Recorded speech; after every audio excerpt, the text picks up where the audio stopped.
On July 12, 2016, a small nation stood its ground against the superpower and prevailed.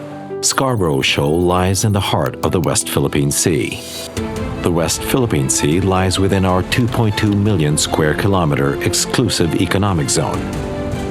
It powers the future of the Filipino people and carries 40% of global trade.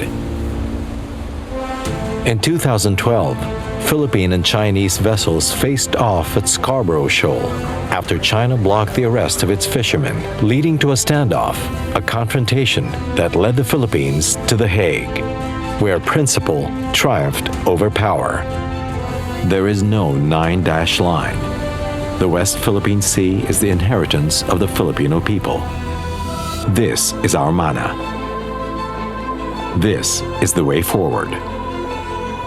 This is the unsinkable spirit.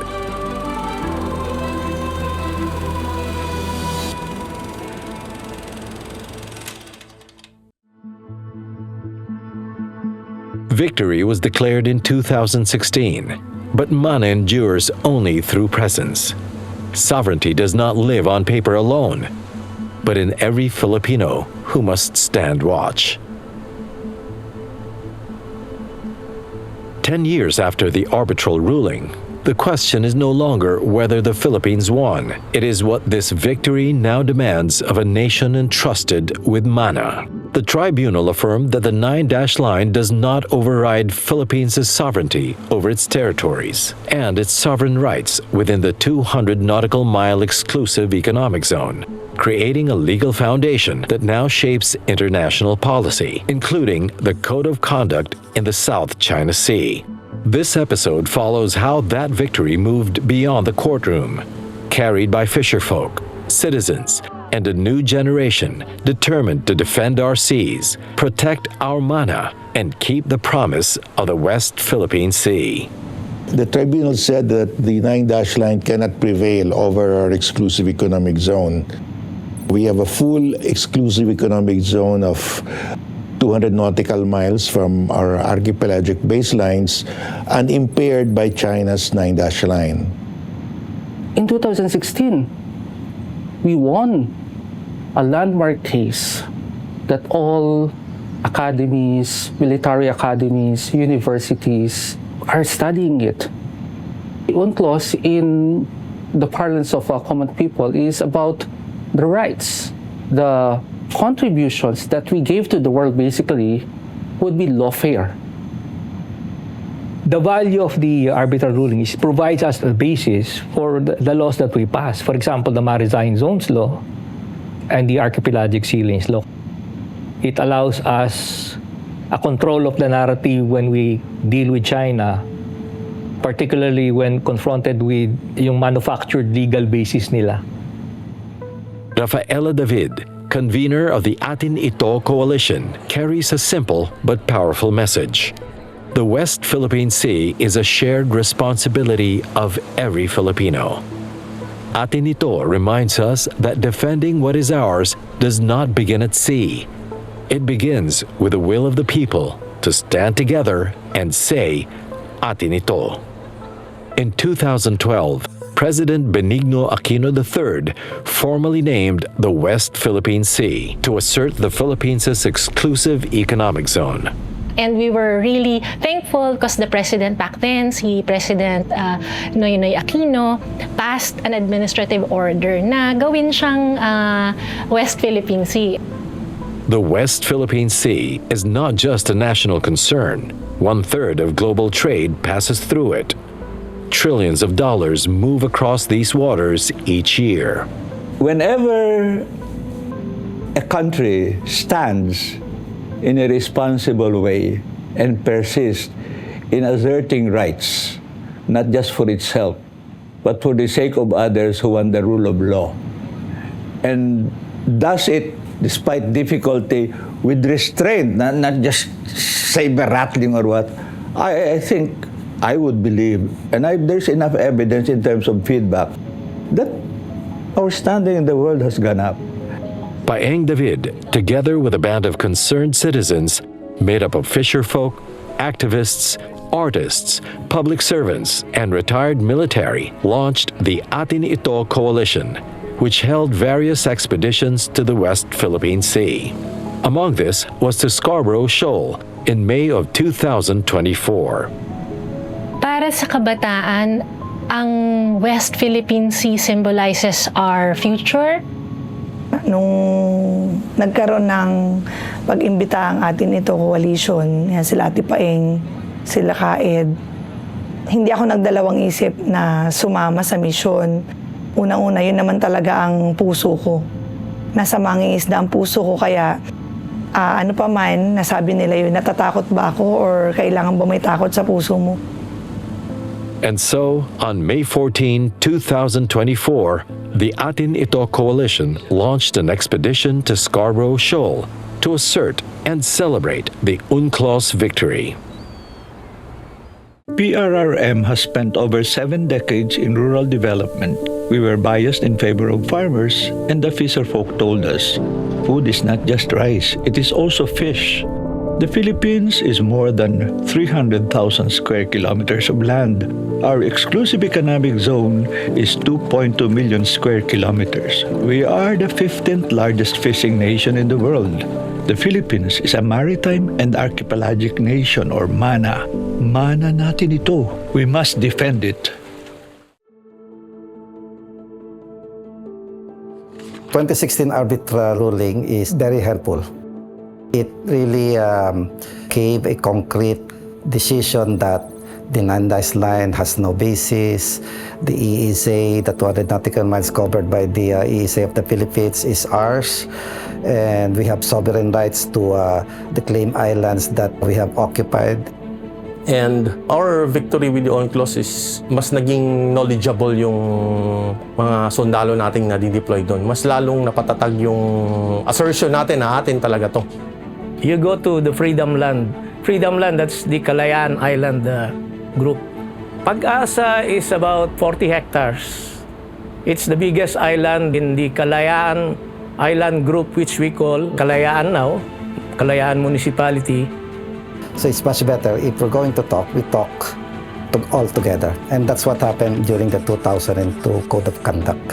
It's a multilateral agreement among the claimant countries.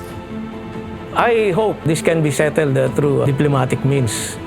Though we are happy that we now have the UNCLOS ruling, which is to our advantage, I don't think China will give up their claim or recognize the UNCLOS ruling.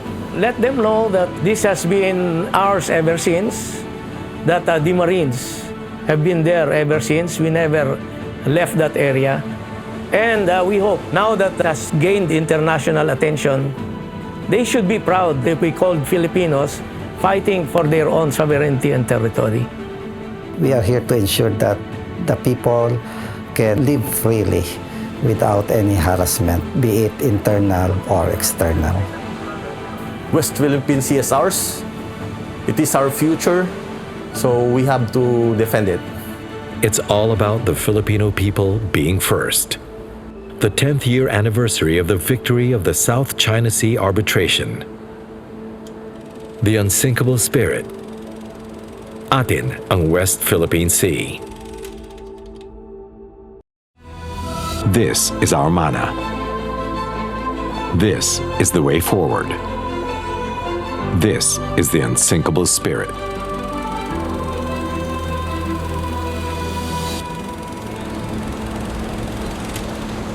Escorted by just one Coast Guard vessel, they faced one of the world's most formidable navies.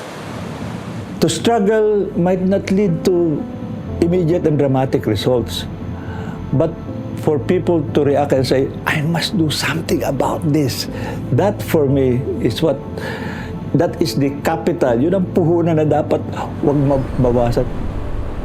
Klaro naman kasi na pagdating sa military might, malaki ang advantage ng China. Pero pagdating sa batas, Pilipinas ang siguradong merong alas. And I think that was a turnaround story for the Philippines from being a small country to becoming now a middle power. But the whole point of the United Nations is, first of all, to avoid war as a settlement of disputes. And secondly, establish the rule of law. It started with an idea kasi, di ba? Na parang, imbis na magprotesta tayo sa kalsada, why not do it sa West Philippine Sea mismo? Punta tayo doon. At ipakita natin sa mga Chinese vessels na andito ang mga Pilipino magkakasama. It is the Philippines that should be given the jurisdiction to manage and have accountability of all these marine resources. I think the concept of the Filipino first, aligned to the UNCLOS provisions, is that, of course, nation-states should be protected because that's the home of our people, the home of the future leaders of our country. We often joke about it. When they sing Eat Bulaga, it's from Apari to Holo. Well, now it's not only from Apari to Holo, it's from Batanes to Tawi-Tawi to the West Philippine Sea. As a people, we need to appreciate the ocean, appreciate what it means to us as a people historically, appreciate what it means for us as a resource, appreciate what it means to us as a patrimony, right? Not that we own, but one that we will pass on. Kaya ang trabaho ng ating mga Scarborough fishermen noon ay nagnanakaw sa sariling pangisdaan. So napakasakit pakinggan kung ganun ang nangyayari sapagkat pag-aari nating pangisdaan. Nasa loob siya ng ating exclusive economic zone ang nasabing lugar dahil nasa 124 nautical miles lang ang layo nito mula sa bayan ng Masinloc. Subalit ang naghahari ay dayuhan at hindi Pilipino ang nakikinabang sa ating pangisdaan. Nakakagigil talaga. Kasi una-una, imbis na mga kapwa natin Pilipino na mangingisda, ang makinabang, sila ang nakikinabang at ibinebenta sa atin mismo. Tayo yung umaangkat. Na ang alam natin is huli nila, pero doon mismo sa katubigan natin hinuhuli. The mission to Scarborough Shoal was meant to be a celebration of heroism and life. Parada siya ng iba't ibang mangingisda, and we were able to bring together 100 fishing vessels to go out at sea and have a peaceful parade going to the Scarborough Shoal. We were hoping to go there and bring the needed supplies for our fisherfolk kasi kapag naglayag yung mga yan, days at a time sila na nasa laot para mangisda. If we looked at the first mission, we were bringing gifts. We were holding a Catholic Mass in our own waters. Sila, ang bit-bit nila, kanyon. Ang bit-bit nila, warship. So, it's blatantly clear to the international community who is actually escalating tensions. And it's definitely not the Philippines. China should stop gaslighting the Philippines and the whole world with the lies that they've been peddling. Nagkaroon ng shadowing kasi. Hindi lang isa, dalawang may mga militia, Chinese militia vessel din na bumuntot dun sa sa barko namin nung time na yon. Mautak pa rin ng mga Pilipino kahit pa paano. Pero yung tense, andun talaga. Talagang gusto namin maranasan na, water cannon nyo kami. May pakita namin sa mga Pilipino kung gaano kami katapang para ipagtanggol yung sariling atin.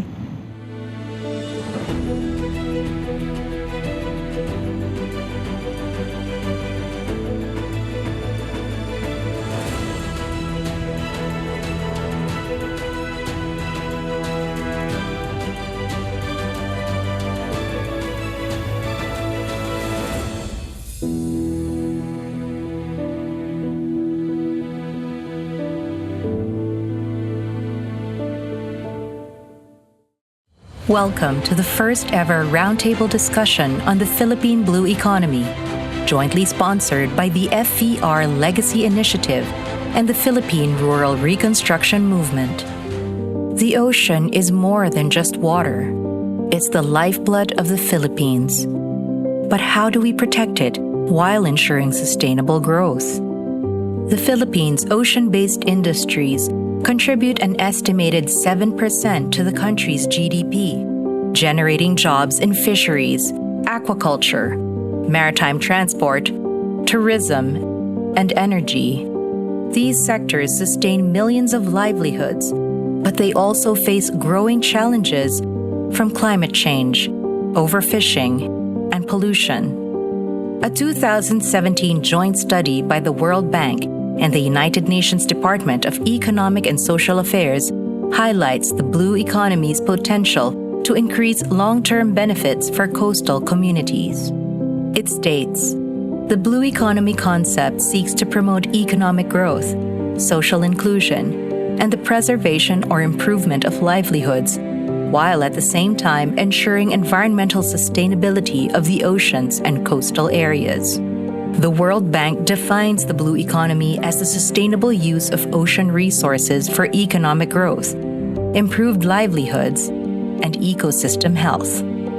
The ASEAN Blue Economy Framework promotes innovation, sustainability, and regional cooperation, ensuring that Southeast Asia maximizes its ocean-based opportunities while protecting marine ecosystems.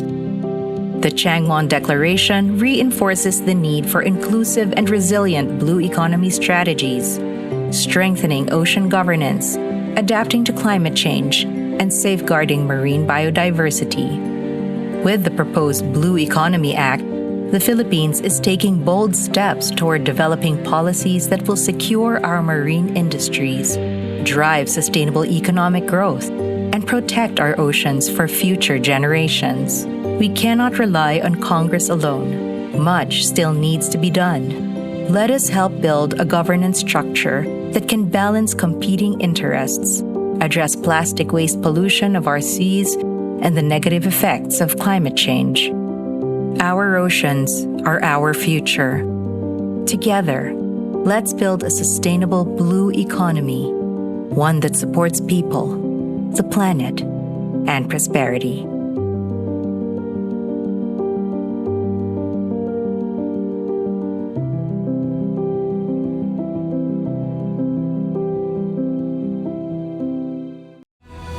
This is our mana. This is the way forward. This is the unsinkable spirit.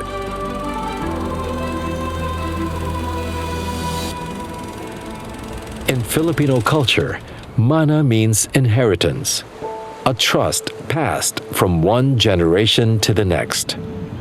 Mana is we assert our rights, but we will exercise these rights in a responsible way as responsible stewards of this part of the world, of our waters and our land. About 70% of our territory is surrounded by waters. If you would imagine that potential, 70% of our economy would rely from the blue ocean. The impact of the arbitral award to our fisherfolk were immense and powerful in such a way that, of course, they're the frontliners. Our fisherfolks feed the Filipinos. And if they couldn't fish, how could they feed us?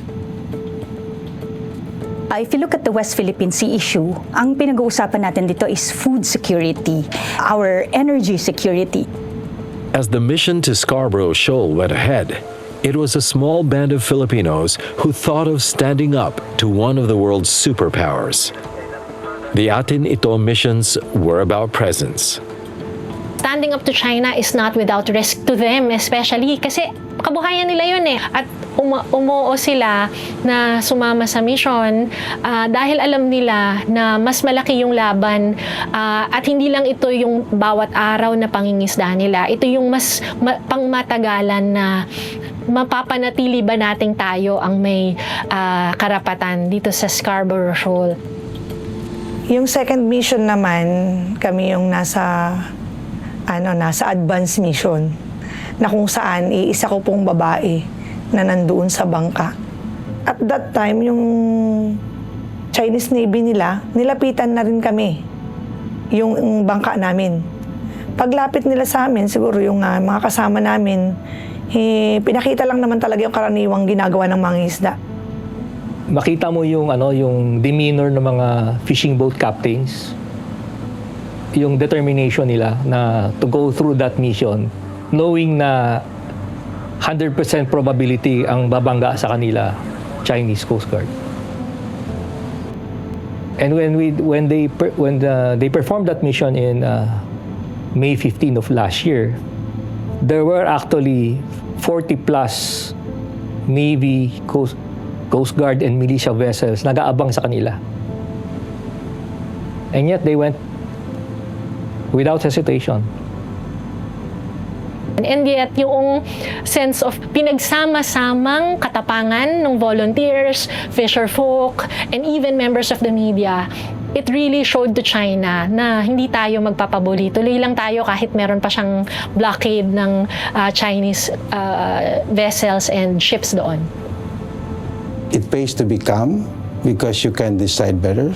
It pays to be professional because you can exude that message of maturity and you will gain respect. And it pays to be resolute and unyielding because they will also respect you just the same. As the mission was fulfilled, Paeng David celebrated her birthday at sea with the Filipinos, victoriously standing up to a superpower as they successfully resupplied Filipino fishermen.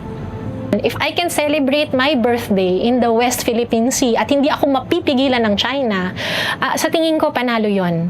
Kung we can hold a small feast with our fisher folk, kasama nung ating mga volunteers na kabataan in the middle of the West Philippine Sea, and China cannot do anything about it. That for us is an important victory already. That we have been there for decades. We never left. Ang mga Vietnamese naman po ay magaling din namang makisama. At kung ano yung mayroon silang pagkain, ano rin yung mayroon sa amin. Pagka naubusan sila ng pagkain doon at inabutan kami ng unos, talagang maganda yung barter na nangyayari. Kiusap sila, kikilibilo, para namin din mangingisda. Kung ano yung ipinapalit nila sa amin na gusto nilang kainin, ipinapalit din namin sa kanila. Sa pangingisda namin noon, kumpara sa ngayon, noon kasi may mga nakakahalubilo kami ng mga ibang lahi, katulad ng mga sa Vietnam, pag pumapalawat kami dyan sa West Philippine Sea. Sa Scarborough, napakalaya talaga dyan. Makakita kami ng ibang lahi, sama-sama lang talaga dun sa area.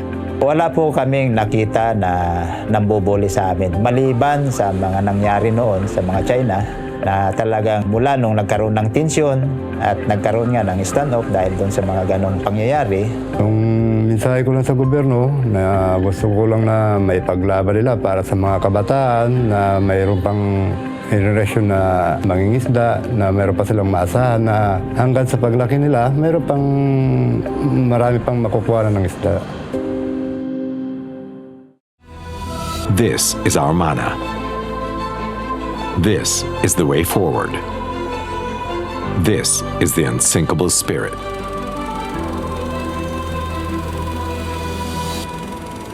Beyond Scarborough Shoal, harassment in the West Philippine Sea is not confined to a single reef. Across the Kalayaan Island group, overlapping claims and growing foreign presence have turned these waters into one of the world's most contested maritime frontiers. You know, in the Marines, you are one step higher in level if you were assigned in the West Philippine Sea. We called it at the time Kalayaan Island Group. In 1956, Filipino explorer Tomas Cloma sailed west of Palawan and declared the scattered reefs and islands he found as Kalayaan, or Freedom Land. We are always working together with the Navy, being part of the Navy, as well as the general mandate of the armed forces. That is that we will never lose a territory in that claim, islands and different features. And our victory with the UNCLOS is mas naging knowledgeable yung mga sundalo nating nadi-deploy doon. Mas lalong napatatag yung assertion natin na atin talaga to. And every time may deployment tayo sa KIG, we have a pre-deployment training. Ini-instill sa Marines natin, sa mga sundalo na legally atin yung West Philippine Sea. ROAR missions, rotation and resupply, are the lifeline of Filipino troops stationed in the West Philippine Sea, delivering food, water, and relief to those guarding our most remote outposts. Proof that the Philippines will never abandon its sovereignty. Ang pinaglalaban natin dito is ang karapatan natin that is anchored in international law. Ang West Philippine Sea, napakayaman po niyang katubigan natin na yan. Andyan ang mga bahura. Yung Scarborough na yan, talagang napakagagandang isda po ang laman yan. To keep this mana, our inheritance, means not only defending our sovereignty and sovereign rights, but developing a blue economy. And so the Blue Economy Framework Act actually creates that council. It creates the institutional agency or instrument in government to make sure that we have appropriate blue economy planning. More than half of our LGUs are coastal communities.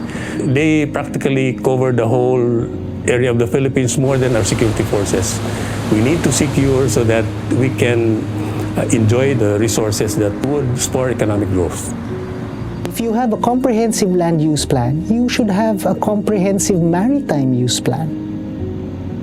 To unlock the promise of our blue economy, the Philippines must internationalize the issue, bringing the world behind the rule of law in the West Philippine Sea. Maybe that's part of what we now call internationalizing the issue, getting more allies on our side, or having ASEAN countries, including the claimant countries, to come to an agreement. And of course, the ruling on UNCLOS, that's very critical. Kaya mahalaga na itong taon especially, we're chairing the ASEAN. Hopefully, may magandang maging resulta sa ating usapin with them, with the other states, especially that we're crafting the code of conduct.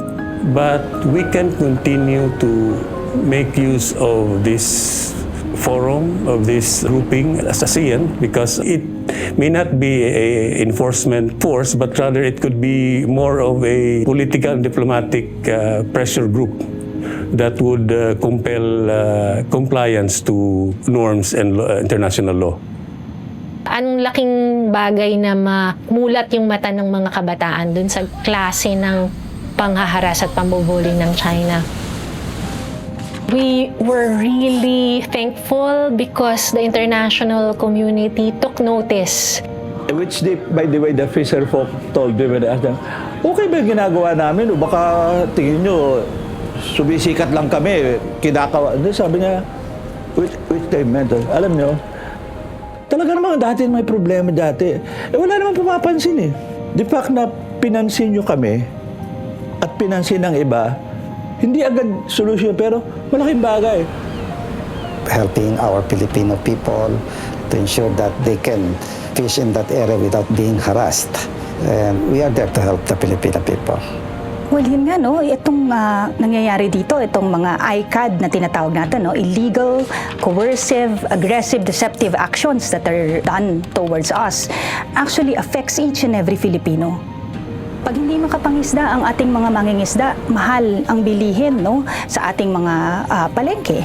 So, it affects a normal Filipino who just wants to buy their regular, that just to put food at the table.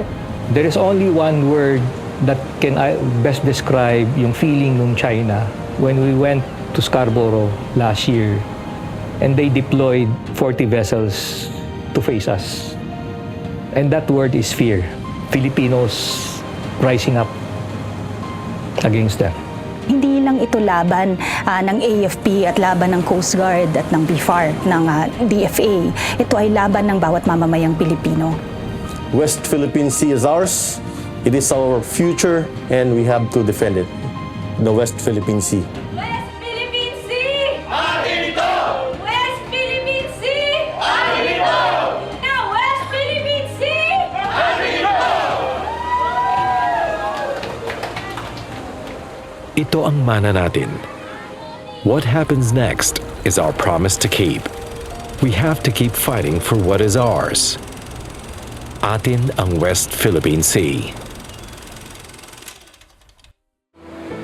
On July 12, 2016, a small nation stood its ground against the superpower and prevailed.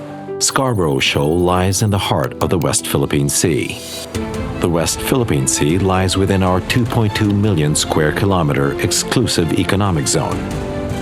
It powers the future of the Filipino people and carries 40% of global trade. In 2012, Philippine and Chinese vessels faced off at Scarborough Shoal after China blocked the arrest of its fishermen, leading to a standoff, a confrontation that led the Philippines to The Hague, where principle triumphed over power. There is no 9-dash line. The West Philippine Sea is the inheritance of the Filipino people. This is our mana. This is the way forward. This is the unsinkable spirit.